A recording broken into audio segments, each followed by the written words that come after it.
तो एलएसजी इस ऑक्शन में एक साफ मिशन के साथ उतरी थी, अपनी मिडिल ऑर्डर की पावर को बढ़ाना। बिल्कुल। और 8.6 करोड़ रुपए जॉश इंग्लिस पर लगाकर उन्होंने कागज पर तो ये कर दिखाया है, कागज पर तो कर दिया, लेकिन सवाल यही है कि क्या एक पेच को कसने के चक्कर में टीम के संतुलन का कोई दूसरा नट ढीला तो नहीं हो गया? आज इसी की पड़ताल करेंगे। बिल्कुल। और चलिए शुरुआत सबसे बड़ी खरीद से ही करते हैं, जॉश इंग्लिस। हाँ। लेकिन मेरे लिए असली कहानी वनिंदु हसरंगा और एनरिच नॉर्डचे हैं। अच्छा जी, जिन्हें सिर्फ 2-2 करोड़ के बेस प्राइस पर उठा लिया गया। ये शायद इस ऑक्शन की सबसे बड़ी सौदेबाजी हो सकती है। ये स्मार्ट तो था, पर क्या इसमें थोड़ी किस्मत भी नहीं थी? मेरा मतलब है, नॉर्डचे की हाल की चोट और हसरंगा की फॉर्म को देखते हुए। हाँ, ये बात तो है। क्या दूसरी टीमों ने जानबूझकर उन पर दांव नहीं लगाया? कहीं ये स्मार्ट खरीद टीम पर भारी न पड़ जाए। देखिए, रिस्क तो हमेशा रहता है। T20 में मैच जिताने वाले खिलाड़ियों पर कम कीमत पर दांव लगाना ही तो स्मार्ट मूव है। सही बात है। और उन्होंने सिर्फ बड़े नामों पर ही पैसा नहीं लगाया।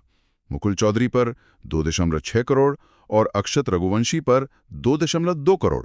ये दिखाता है कि वो भविष्य के लिए भी सोच रहे हैं। इंग्लिश की बड़ी खरीद तो समझ आती है, लेकिन इन 2 युवा भारतीय खिलाड़ियों पर लगभग 5 करोड़ खर्च करना, ये सिर्फ बैकअप के लिए है या मैनेजमेंट इनमें कोई अगला बड़ा सितारा देख रहा है? ये एलएसजी की एक नई सोच को दिखाता है। शायद वो एक स्पेशलिस्ट फिनिशर के बजाय आक्रामक बल्लेबाजों का एक पूल बना रहे हैं। मतलब कोई भी किसी भी नंबर पर खेल सके। बिल्कुल। डेविड मिलर का जाना एक बहुत बड़ा झटका है। पिछली सीजन्स में डेथ ओवर्स में उनका स्ट्राइक रेट 200 के पास था।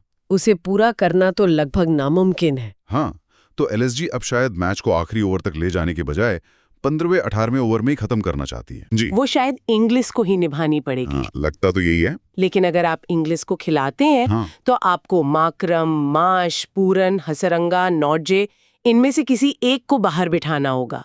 ये तो एक सरदर्द वाली सिचुएशन बन गई है। जी, और इसी को कहते हैं विदेशी ओवरलोड की समस्या। हाँ, ये कुछ वैसा ही है जैसे एक दावत में आपके पास 10 तरह की मिठाइयां हों, पर आप खा सिर्फ 2 ही सकते हैं। कागज पर शानदार लगता है, पर असल में एक सरदर्द है। सही। ESPN क्रिकइन्फो ने भी इसी तरफ इशारा किया है कि टीम ने पावर तो जोड़ी है, पर फिनिशिंग और स्पिन की गहराई, उस पर अभी भी सवाल हैं। तो अगर हम टीम की ताकत की बात करें तो वो क्या है? सबसे बड़ी ताकत तो है उनके ऑलराउंड विकल्प। माकरम, माश, पंत के आसपास कई खिलाड़ी हैं। दूसरा, हसरंगा और शाहबाज अहमद के साथ मिडिल ओवर्स में विकेट लेने वाली स्पिन। और तीसरा, नॉर्डजेस, शामी और मयंक यादव के साथ एक एक्सप्रेस पेस अटैक। रफ्तार तो है, लेकिन क्या इसमें कंट्रोल की कमी दिखती है? मयंक यादव अभी भी उतने अनुभवी नहीं है, और नॉर्डजे चोट से वापस आ रहे हैं। क्या ये अटैक थोड़ा वन डायमेंशनल नहीं हो गया? बात तो सही है आपकी। और ये टीम की एक कमजोरी भी है। एक भरोसेमंद फिनिशर की कमी तो है ही। वो तो है ही। साथ में हसरंगा के अलावा एक और अनुभवी घरेलू स्पिनर की कमी भी खल सकती है। और विदेशी खिलाड़ियों की चोटें तो वो तो हमेशा एक जोखिम रहती ही हैं। तो इन सब बातों को ध्यान में रखते हुए एक संतुलित प्लेइंग 11 कैसे दिख सकती है? देखिए, एक मजबूत टीम में टॉप पर एडन मार्करम और निकोलस पूरन हो सकते हैं। ठीक है। मिडिल में ऋषभ पंत, मिशेल मार्श और जॉश इंग्लिस। और गेंदबाजी में हसरंगा मुख्य स्पिनर होंगे, और पेस अटैक में मोहम्मद शमी, एनरिच नॉर्डजे और मयंक यादव या आवेश खान में से कोई एक खेल सकता है।